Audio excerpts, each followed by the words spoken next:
All right, so let us begin.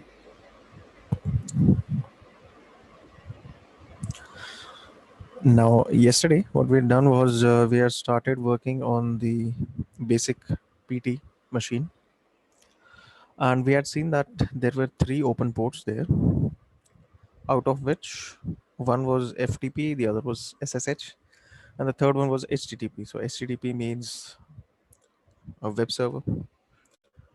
Now, we found that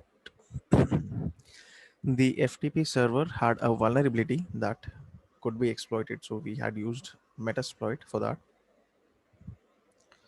And as for the other two ports, I had mentioned that SSH is not something that you directly attack.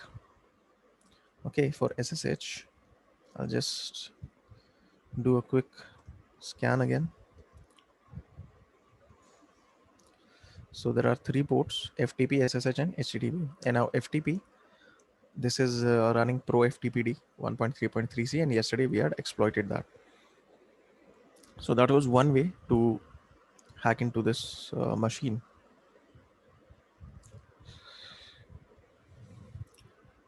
Now there is another way of doing that as well without Metasploit. So that is what we are going to see now. All right, so we have already worked with FTP. SSH is not something that we attack. It's see, there's no exploit that you'll be able to use for SSH. The only thing you can do is either you have credentials and you log in using that, or you simply try to brute force the password, but that is something that you should only keep as a last resort. Okay, it should not be your priority to try and brute force an SSH password, because that's generally going to waste a lot of your time. So it's not something that is recommended.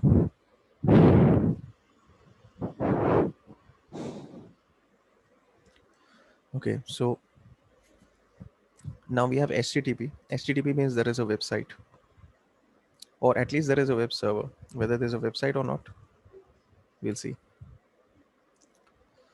So actually, yesterday we had seen this, that there was indeed something here. Okay, now this is not a website. What you currently see is just a default page for the web server. So it's not a website in itself. But at this point, okay, we don't know that, there may be a website here, there might not be, we don't know. Now we had run an nmap scan yesterday, and that did show us a directory. But other than nmap, what I'm going to show you is there are other tools as well that are going to specifically look for directories on web servers or on websites, depending on what you're looking for. So this process is known as directory brute forcing or directory busting. So I'm going to use a tool known as derb. Okay, and what it's going to do is it takes a word list, and then it uses each and every single word from that. It tries to add that to the URL, whatever existing URL you give it, and then it tries to find out whether that's a valid URL on the website or not. So that is known as directory brute forcing. That we are trying out individual words and we're seeing whether that exists as a web page on your server, on your target or not. Okay, so what we need to do is, using derb is simple. You actually don't even have to specify a word list. It has a lot of inbuilt word lists and it is going to pick up on its own. So derb, and just you specify your target. Now keep in mind that this HTTP is something you need to include. Okay, otherwise the URL is not really considered as valid. So you need to use HTTP. You need to specify that. And what is the URL for me right now? Is just this IP.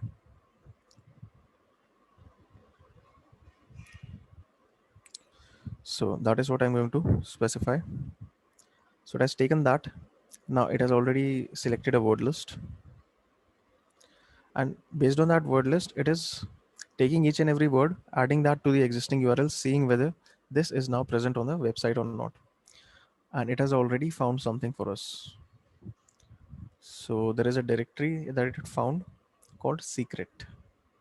Okay, so now the secret, it's a word that must have existed in the word list, and it appended it to the existing URL, and now it's checking and it's telling you that that URL is present. Okay, so I'll let it run, and meanwhile I'll just come back to the website. I'll just see what is present at that URL.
Okay, so it's like something is looking like it's opening, but it's taking a while.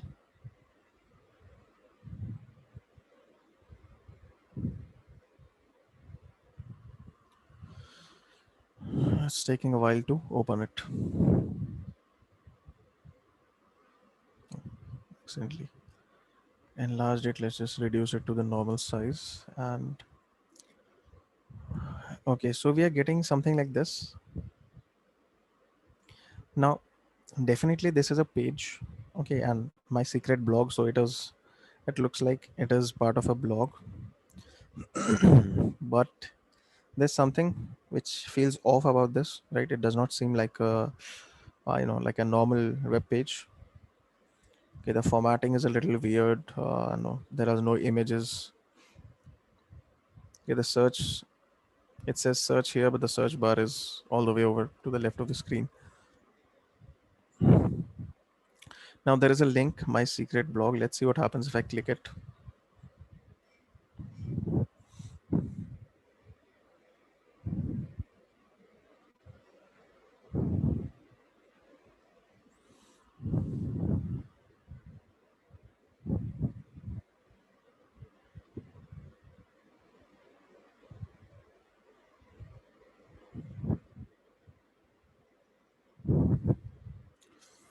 Okay, so it tells me that we are having trouble finding that site.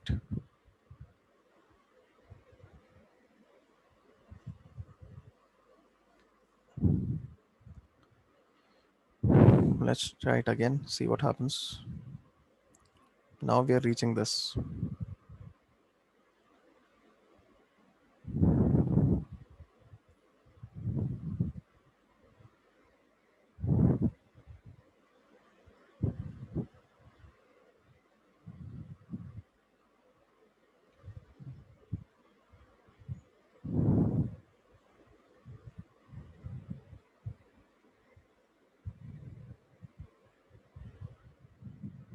Okay. So now it resolved automatically in this case. But can you notice what was the main thing that changed when I click on that link?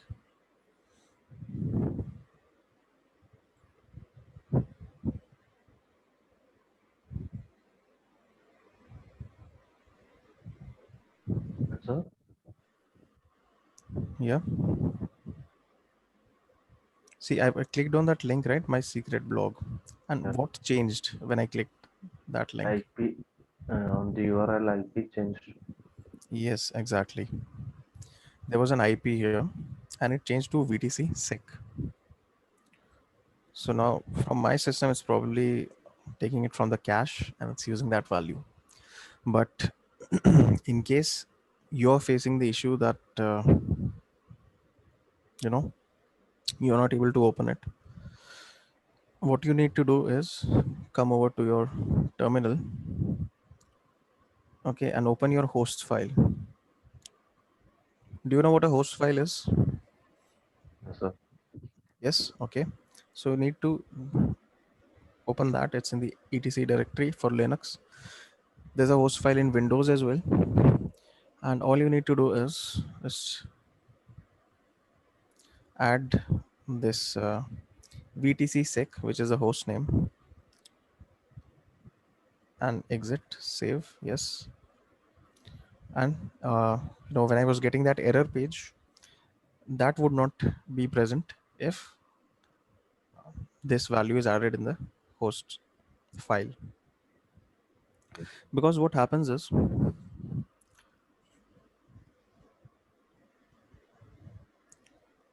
this VTC sec, this is a host name, okay? It's not a domain name. So the link points towards VTC sec. Now, my system does not normally know what VTC sec is. Or in case you're doing it on your system won't be knowing what VTC sec is. But it's going to try and send a DNS request for that. But since it's not a domain, it won't receive a reply. So when it tries to connect, it does not know where to send that connection to. So that's why it shows that kind of error. But if I add it in the host file, it's going to take the value for VTC sec, the corresponding IP is going to pick up from there, and it's going to connect to that. Because whenever you're using the internet, you your system is making use of DNS, so domain name system, right? Now that is what is happening here as well. In order to find the IP, your system sends a DNS request, but the DNS request doesn't work in this case because this is not a domain. So you need to add that value to your host file. Before sending a DNS request, your system is going to look at the host file. If it finds the entry there, then it's going to use that value instead of sending a DNS request. So even let's say you want to block someone's access to a particular website. So you can go into the system and change the host file. So whenever they try to access that website, the system is always going to pick up the IP from the host file. And if you write an incorrect IP, they'll not be able to connect. Okay, so now we have access to this website, right? And just by taking a look around, you can say that it's a blog, and also that it is made using WordPress. There are multiple mentions of the fact that this is a WordPress site. Okay, so it is very much clear to us that this is WordPress. Okay, just 1 second.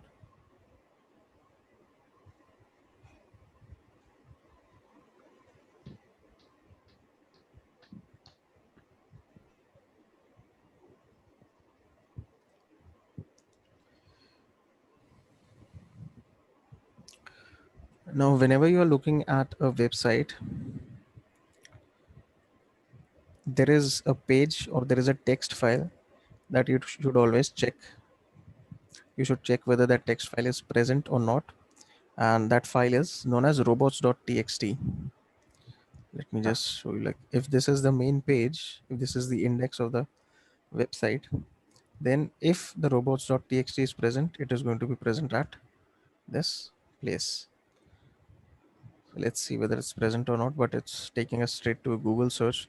That means this website is not, sorry, this robots.txt is not present on this particular website. Okay, no worries.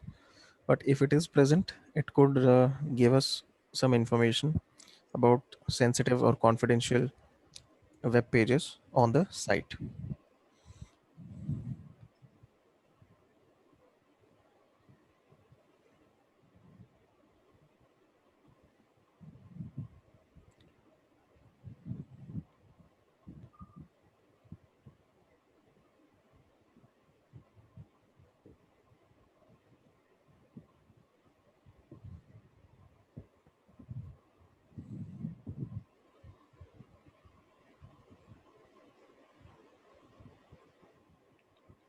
Okay, so now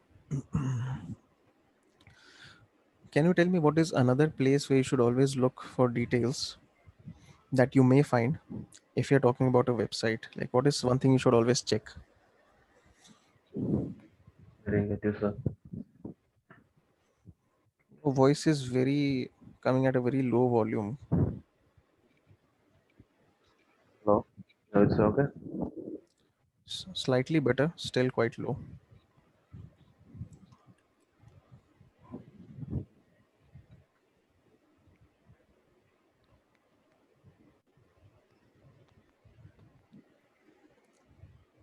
Hello. Yeah. Okay. Now, what were you saying? Actually, your question didn't understand. Okay, so I'm saying that, see, whenever you're looking at a website, like, I'm testing this system, this is my target, and I see that there is a website. I'm looking for information on the website. So, what is one place on the website that I should always look, and maybe there I'll find some information there, maybe I won't, but I should always check. So, what is one such place on a website? Right.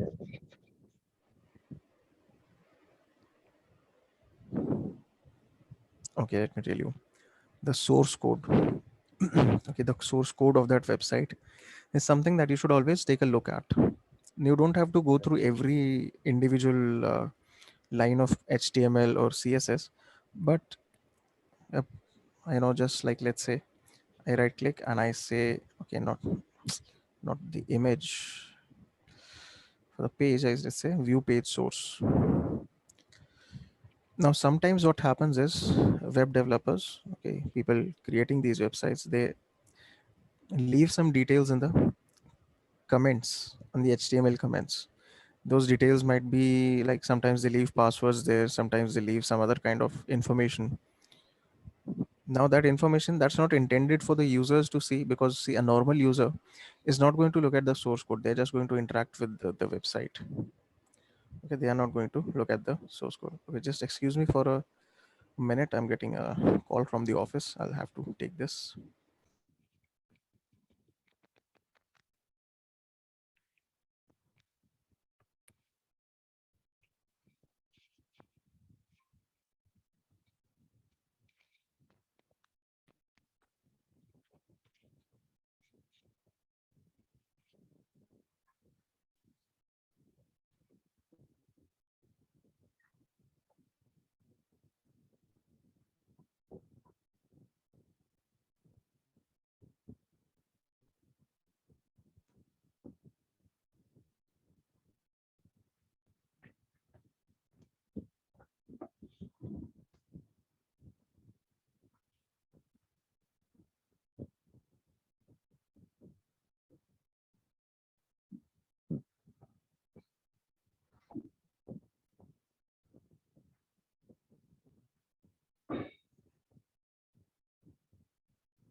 خلص مصلين التراويح، عناصر قوات الاحتلال بالعشرات اقتحمت ساحة المصلى القبلي وأطلقت قنابل الصوت.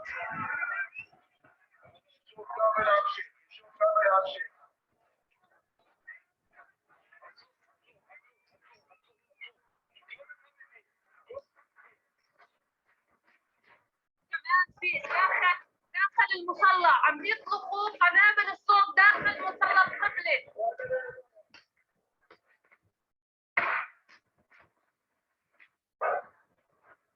Yeah, okay. So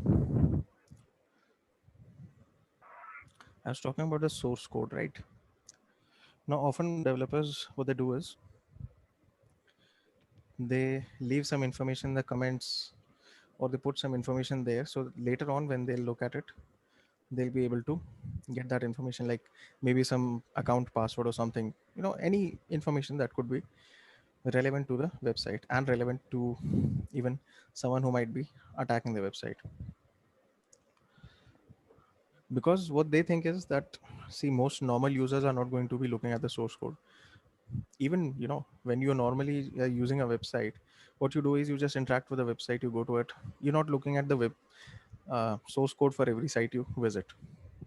But of course, if you're doing some kind of testing on a website, if you're trying to simulate an attack, then definitely you are going to look at the source code, see if there is any information there that you find. Okay, so let's see what we find here. Now, mainly just keep a lookout for comments. Okay, now in the comments, I don't see anything so far that might be useful. So I'm going to scroll down. Site branding text. Again, these are just normal comments related to the code itself. They don't contain any extra information. Normal comments, nothing different.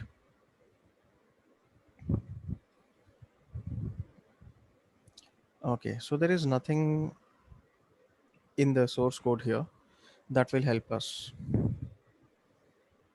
Okay, so still, it's always a good idea to at least check.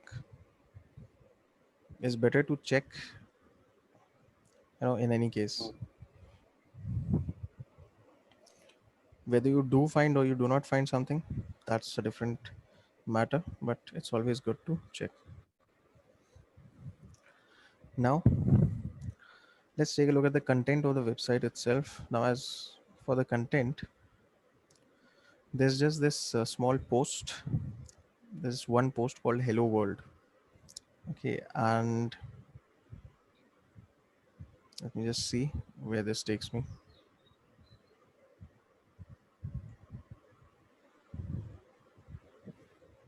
Okay, so when I access this post, this is the post. Welcome to WordPress. This is your first post. Oh, okay, so nothing much there. WordPress comment. Hi, this is a comment. Okay, nothing else here either. So that's it. There are no other posts or no other articles. There's nothing else on this blog. So it's empty except for this one post.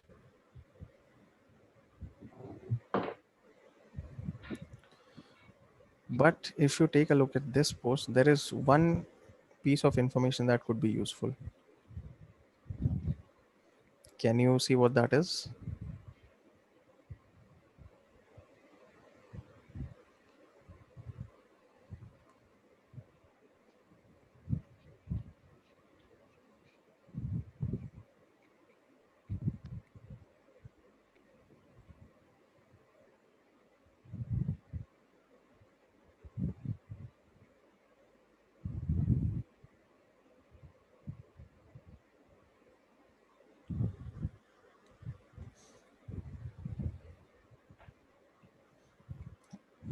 This post, see at the top of the post, it mentions the date and the name of the user which wrote that post. So this is admin.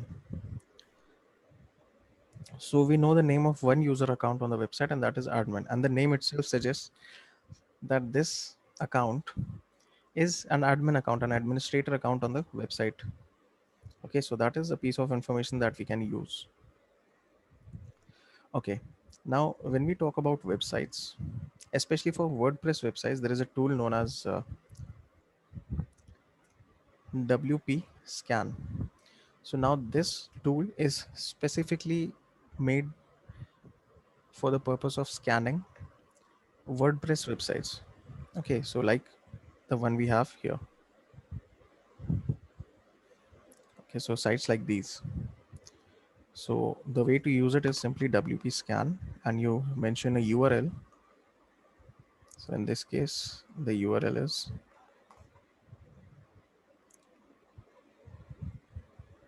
you can also mention VTCSec in place of the IP. That is also going to work. So this is the URL, and it's going to scan this. So it's scanning it and it's giving you some information about this website. To what extent this information is useful to us, that will depend on what exactly it's telling us.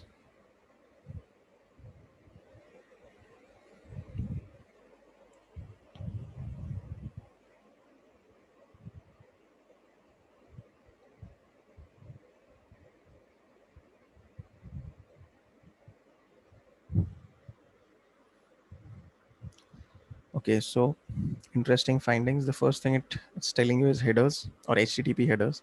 The server is Apache 2.4.18. Okay, but this is already information that we've seen in our Nmap scan. So it's not something new that is telling us.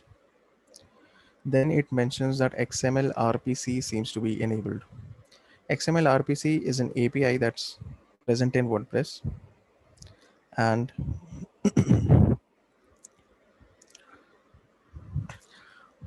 as someone who's testing the website, it's useful to you if you want to brute force. Okay, and that is something we'll be seeing further on, not for this particular machine, but we'll be seeing that in another machine that we try.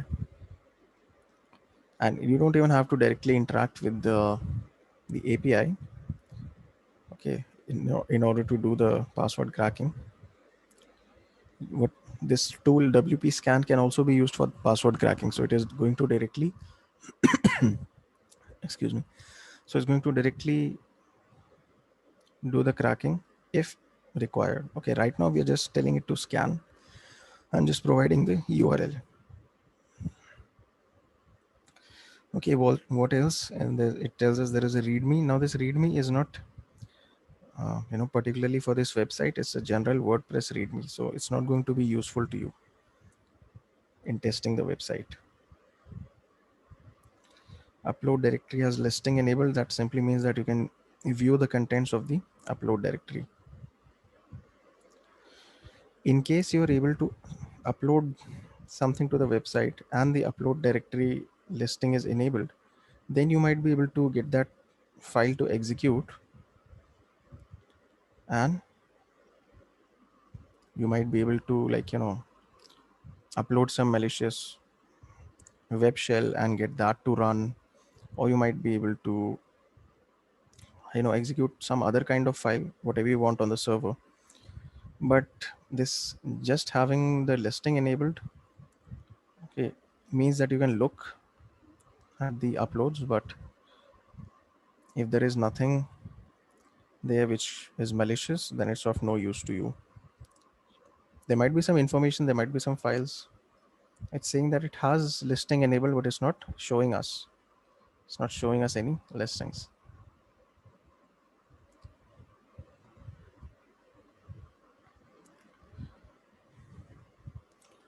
And what else? The WP cron that's not no use to us. WordPress version has been identified. Excuse me. I mean, they could not be detected. Enumerating all plugins. No plugins were found. Backups found. Now there is an option for enumerating users. So -e space u. So it's going to try and find out how many users are present. Okay, what users are present on this website. So it's going to try and find that out here.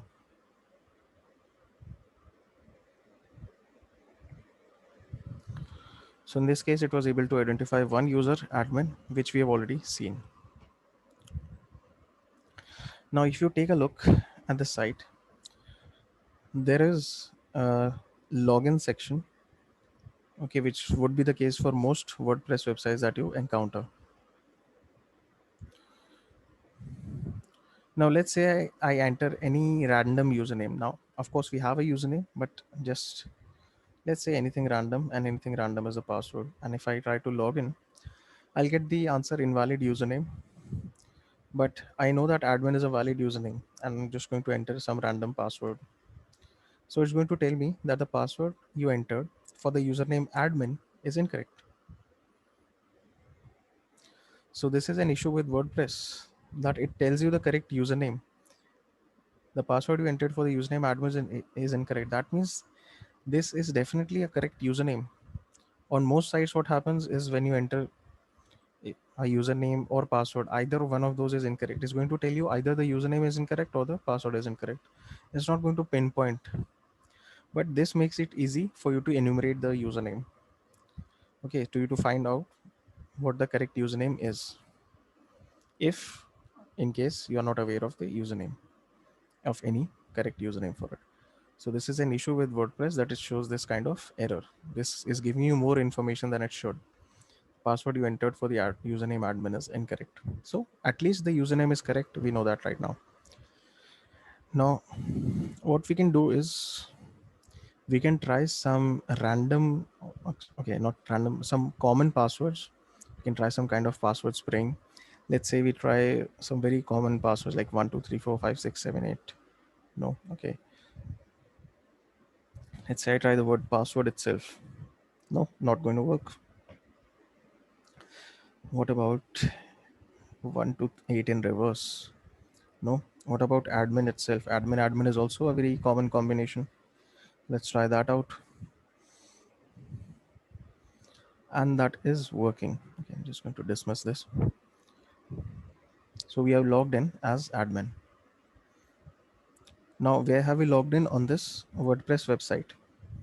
So I have access to the website's dashboard, the website's panel. If I come to the users, I can verify that I have the role of administrator on this website currently.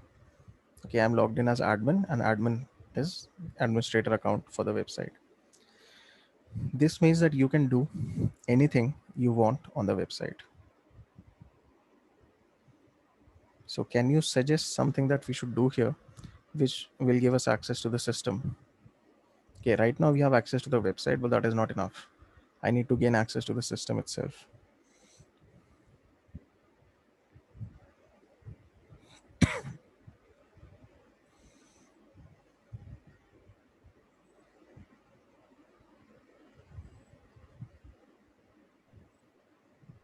By adding an user, we can get the access to system.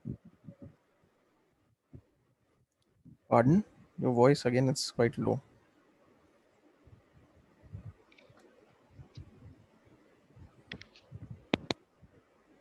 Hello. Hello. Yeah. By adding a new user, can we get the access to the system? No, but adding a new user is of no use to us. No use. Adding, see, from this panel, you can add a new user to the website, but you cannot actually add any users to, let's say, the actual system itself.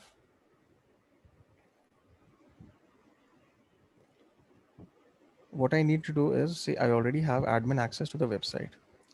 So I need to do something here which is going to give me access to the system itself,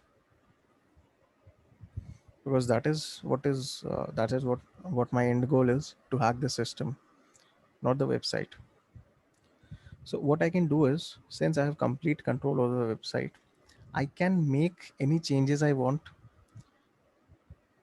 to this website. Okay, I can e- create new posts, I can edit existing posts, I can even change the theme templates that exist for the website. So what I'm going to do is, I'm going to go to appearance, editor. Okay, so it's going to give you a message saying that you appear to be directly making changes to your theme. It could be dangerous, it could break your site, so on. I'm just going to say I understand. Okay. Now this is the option. This is a place where you can edit your theme for the website, and this theme has different templates. Okay, like the one that it opens is style sheet CSS. CSS code is of no use to us here, but let's say we have this template for 404. It's a PHP code. So a 404 template, when would this be executed? When in case you enter an incorrect URL and the site is going to give you a 404 error. Or let's say there is another template. Actually, there are quite few other templates for, including a template for main index, single page, single post. Okay, let's say I come to the template for a single post. Whenever you click on a single post and it displays on the screen, is going to follow this template. Now this template is in PHP, and if you try changing things here, you can change them. You can make any changes you want since you have administrator access on this website. So if I have administrator access and I can change anything I want, that means I can change these templates as well. And if I can add anything here, if I can, make any changes I want, then I can also change it to include some malicious code, which is going to give me shell access to this system. Whenever you're whenever you're hacking a system, your goal is to get shell access and from then ultimately to get root access. So what I can do here is I can add a PHP code that is going to allow me to get shell access over this website. That is what I'm going to do.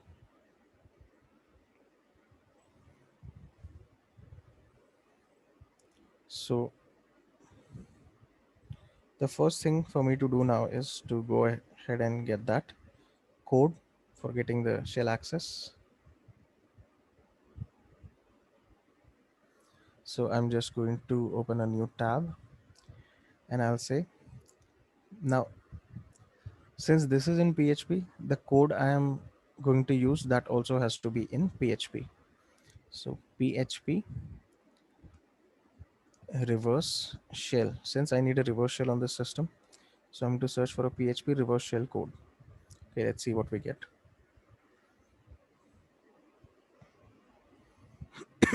Excuse me. Now we have quite a few results.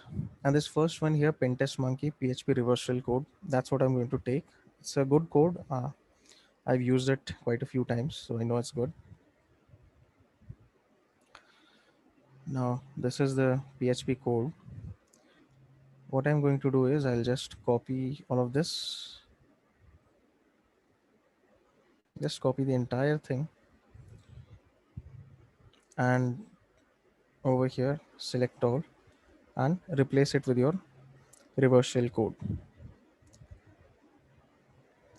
Now before I save these changes, what modification will I need to make to this reverse shell code?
See, since it's a code for a reverse shell, right?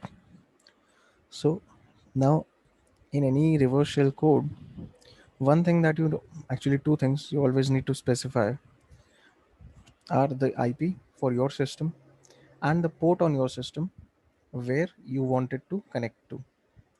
So at the top of this code, okay, there is a variable for IP and there is another one for port. So we need to change this, and they've also commented that saying change this. So I need to change it to my IP. So 10.0.2.15 is my IP. Of course, the IP is going to be different for you when you try it out. And for the port, I can either use this one, that is going to be fine as well, or I can specify a custom port, a different port, that's up to me. So let's say I specify port 8999. Okay, any random port you can take. And I'm going to come down here and update file. So file edited successfully. So the changes I have made to this file are now done. Now what I need to do is, first I need to come back to my system and I'll use netcat to open a port to cache the incoming connection. So netcat hyphen NLVP. N is that I don't want any kind of DNS resolution. L specifies that I want to open a port for listening. V is for verbosity. P is the prefix you need before you specify a port number.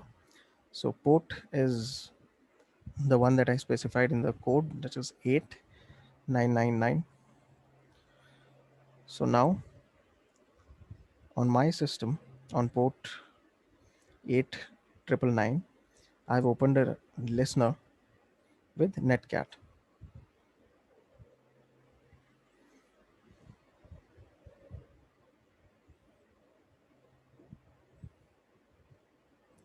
So now this is going to listen for any incoming connections. Okay, so that much we've done here. Now I need to go to the target system. Actually, I don't mean go to the system. I mean, just go to the browser and I need to get this code executed, the single post code. So I go to the blog, I click on this post title so that it opens up. Now single post, that template is going to be executed when I'm looking at a single post. So I'll click this. Now that code should be executed. In the browser, you're not going to see anything for it, since the code that I have mentioned, this PHP reverse shell code, it does not display anything in the browser, but it should have given us a shell and it has done that. So if you see, we have gotten an incoming connection. Okay, this is the part where it tells you that you have an incoming connection, and that incoming connection has given you a shell. So this is exactly what we are looking for, a shell, and we have that now through the website.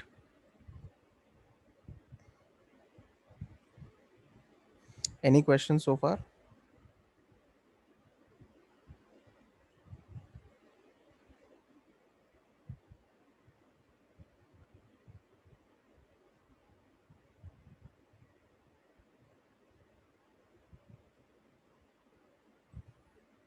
No?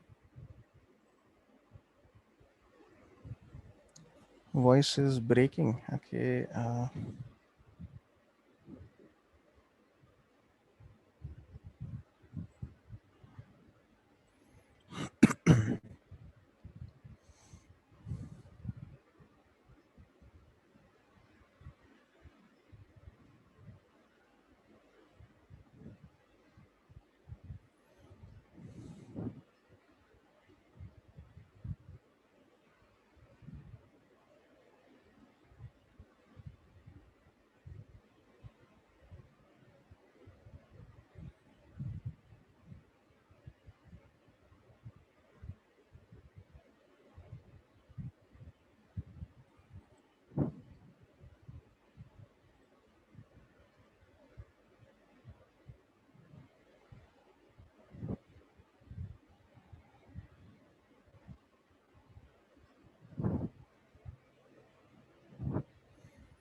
Okay, my connection actually seems to be working fine at the moment. Can you just make sure the error is not on your side?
Yeah, are you able to hear me now?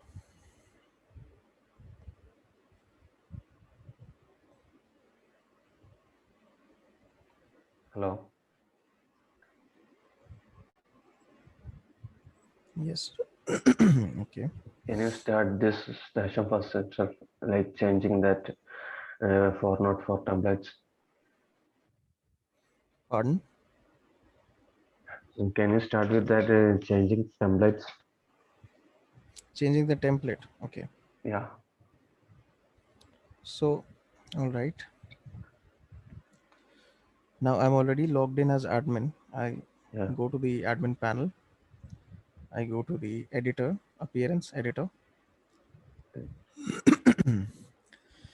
and I have on this right side column, okay, I have the templates. So in this particular instance, I've taken this single post template and I've changed it. Now, the first thing to keep in mind is that this is in PHP. So whatever code you replace it with should also be in PHP. So what I did was I searched for PHP reverse shell. I did a Google search and I took this one, the PHP reverse shell code by Pentest Monkey. And I'm taking this one because I've tried it, I've used it previously, and it works very well. So I'm just going to use this one.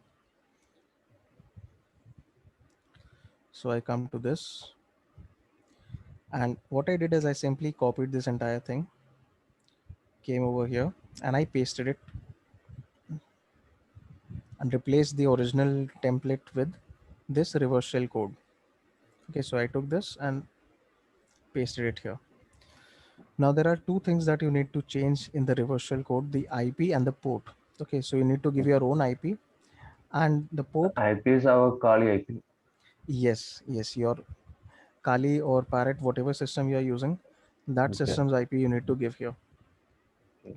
And port, by default, they had specified 1234. That would work as well. There's no issue. Or you can change it and specify any other port that you want. That is also Like going to we work. can So, use any of random port. yeah. So here, like I use 8999. Now, this is not any special port. It's just randomly I chose a port and I just use it here. So after you make all these changes, update file. So it is going to save your changes. Now, in order for this code to actually run and give you a reverse shell, you need to get this code to run on the server. You need to have this template executed. And how you can do that? By opening a single post. So you come here and you click on a single post so that the code runs. But in order to catch an incoming reverse connection, an incoming connection, you need to use Netcat and open that port for listening first on your system, on your Kali or your Parrot, whatever system you're using for attacking. So that's what I did here. I opened that port first, then I click this. So when you click this, it's going to show that post separately in a page, see here we only have one post, but in case it had multiple posts, so they would all show up on the main page. But if you want to just look at one post, you click on the title for that post. So the single post template then works, and since we have replaced the original template code with the reverse shell code, we get a shell. So we have a shell now on our target system. But that is not enough. We need to get to root. Okay, we need to perform privilege escalation and see now what needs to be done. So ID is currently www data, which is the system account for the web server. So I'm not even having user access currently. I just have web server access. Okay. So one of the few things you should always look at in a system is try accessing the password file, find out what kind of users are present. Okay, so root, of course, root is going to be present on any Linux system. That's a given. These others are all system accounts. Okay, they are not user accounts. The only user account that is visible to us here is Marlin Spike. Okay, this is a user account. The rest are all system accounts. Another thing to keep in mind here is that you can also try looking at the password, the shadow file where the actual password hashes are stored. And my bad, I just skipped over one step. Currently, the shell that I have is a limited shell. Okay, when you see just this dollar sign, that means it's a very limited shell. Let's say you try to run something like su switch user, it's not going to let you run this command. And sudo, even sudo you won't be able to run from here. So the now what you need to do is you need to upgrade your shell or stabilize your shell. So a simple Python command is going to help us do that. So Python -c open quotes import pty.spawn bin bash. I want to get a proper bash shell here. So that is the command I use. And now you can see that our shell has changed. If I try to use su here, it's going to allow me to do that. I don't know any passwords yet, so that's not actually going to work. This is just to show that su does work in the proper shell. Su is used to switch user. Currently we don't have the credentials for any user, so it's not going to work. Okay, now what I was saying is we can also try checking the shadow file. Now if I run this, will this work? Will I be able to access the shadow file? No, it is not a root. Shadow file is usually only accessible by root, so this should not work. But when I do this, in this case, in this particular case, it is working because the file permissions might not have been configured correctly. So we have access to the shadow file, and the shadow file contains the password hashes. So as you can see here, we have this password hash for the Marlin Spike user. So I'm just going to copy this entire thing only up to the password hash. I'm going to copy it over, bring it to my system, and I'm going to create a file using nano called pass. Press enter, paste this here, exit, save, yes. And I'm going to now crack this password hash. So the tool I use is John the Ripper for password hash cracking. It's a very good tool. Let me just first remove the cache, or otherwise it's not going to allow you to crack the password. Just say rm. What's this, John?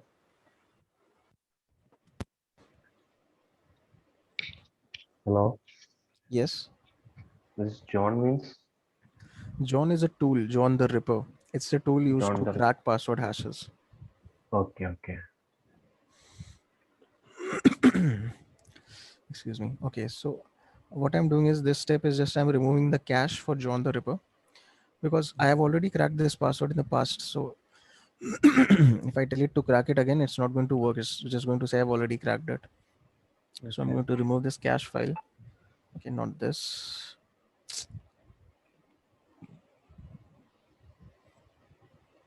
So remove that, and the simplest way to use John is John and just provide the file name. So currently this is going to perform a brute force attack and a rule based attack. So based on a rule based attack, it was able to crack the password. If you want to see the password, use the show option, and it's showing you that for Marlin Spike, the password is Marlin Spike itself. So the username and password are same in this case. Now, the best thing about John the Ripper that I like is that it automatically identifies the type of hash that you specified. Okay. Otherwise, there's another tool called Hashcat. If you want to crack a password using that tool, you need to explicitly specify what kind of hash function has been used to create that hash value. So you need to specify the hash function as well. But in this case, in John the Ripper's case, it automatically detects it and then starts cracking it. So, okay, in our case, we have this password. We'll be using John the Ripper in other machines as well. Now we have the password, and what I'm going to do is I'm going to switch user to Marlin Spike. Password is the same, Marlin Spike. And now we have logged in to Marlin Spike on this system. Okay, you can confirm it with ID as well. Now in ID, there's a section called groups which shows you what groups this user is a part of. One of the groups is sudo. That means this user has access to the sudo command and they can probably use the sudo command. But even if you are allowed to use sudo, not every user is allowed to do everything with sudo. Okay, so you need to check what kind of permissions, what kind of sudo permissions you have access to. So in order to do that, you type sudo and you use the hyphen. What happened? Why did it crash all of a sudden? Let's see.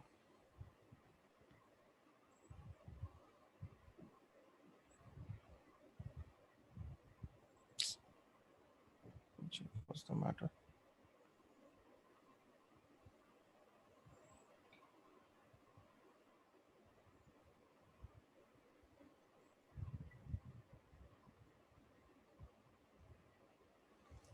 The connection just closed all of a sudden. So that's what I'm seeing. Why?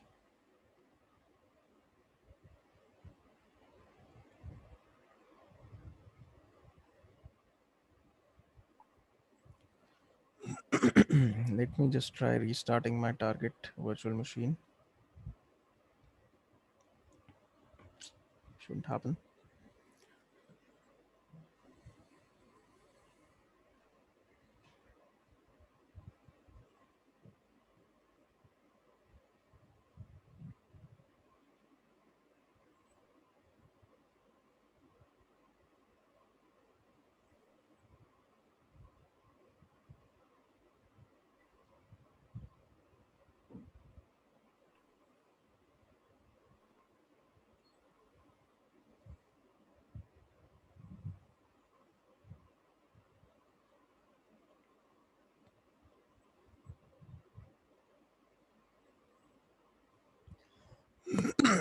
Okay, as it turns out,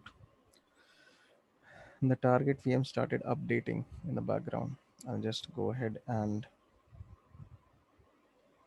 restore a snapshot of it.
Okay, the target machine should be accessible now, but I'll have to.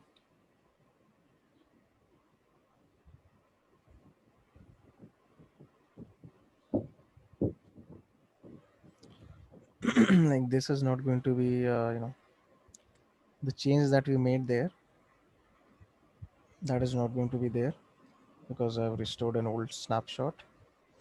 So I'll just need to log in again.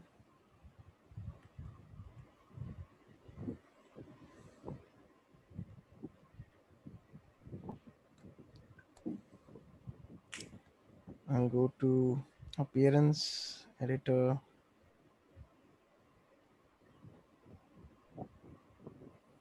stand,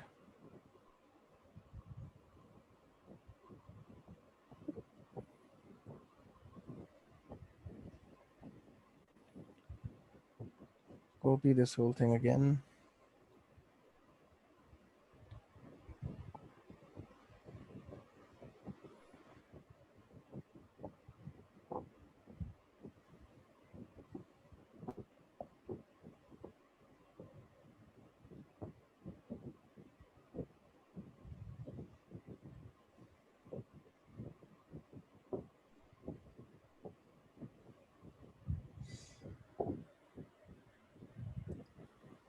And update it. Go back here. I already have the listener running.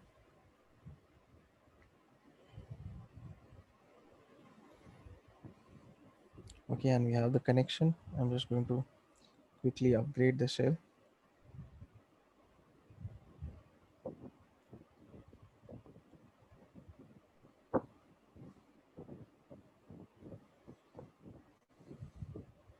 Okay, switch user to Marlin Spike.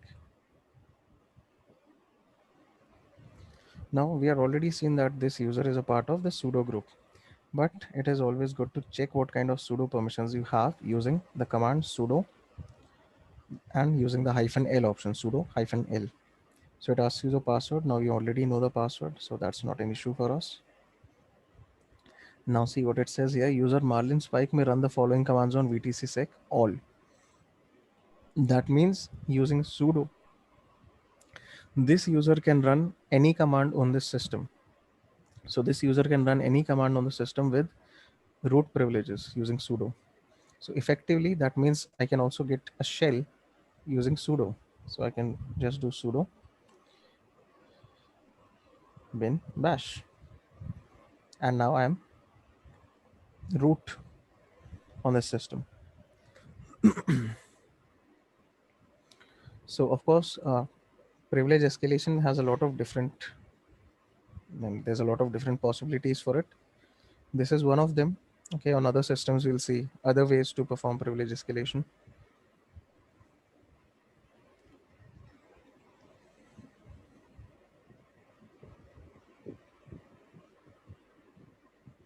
But in this case, as of this system, we are done.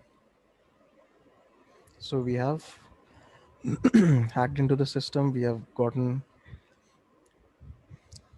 first we got access, then we switched to user. We cracked the password first, we switched to user. We saw the sudo permissions, and then we escalated our privileges to root. So that's it for this system, for the basic PT. Do you have any questions here?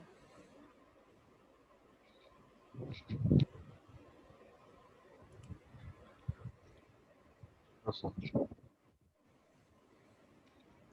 can use the Marlin spike and we can enter to the system directly also. No? Pardon? By using that Marlin spike username and password, we can enter Hmm. to the system directly. And the password for the root account. That's what you're saying. No, not for the root account. Like Marlin spike user Marlin spike. No, Hmm. we can use that user and we can by using that password we can enter to the system if we get the system directly. By using the Marlin Spikes password, but that's not the password for the root account. Actually, I told you by using that Marlin user, While using the Marlin user, okay. we can get into that system now. So that's what we're doing. We are escalating to root using this. Of course, let's say you have, if you switch to Marlin Spike,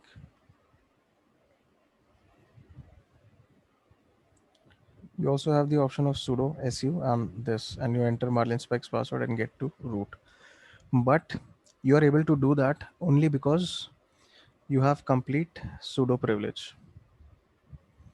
Okay, in case you have a very limited access to sudo, then you won't be able to do this.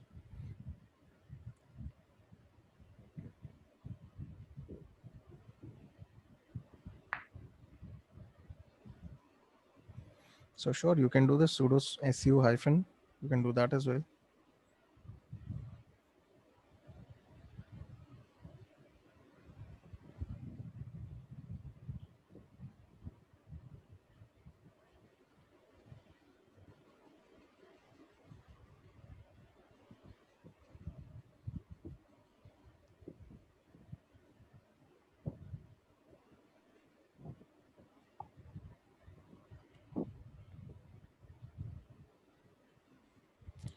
Okay, so that's it for this system. And we'll continue. I mean, of course, not on this system. We'll continue with our next target in our next session.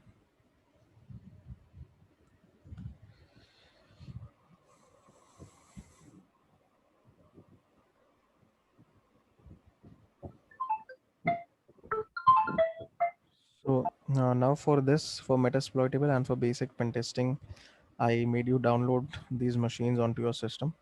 But moving on, moving forwards, you won't have to download anything.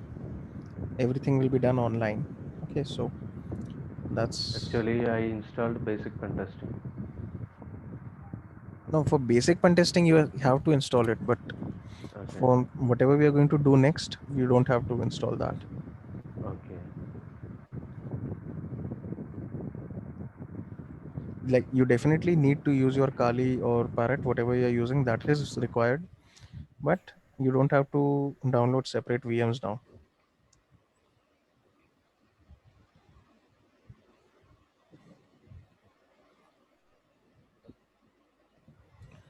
Okay, so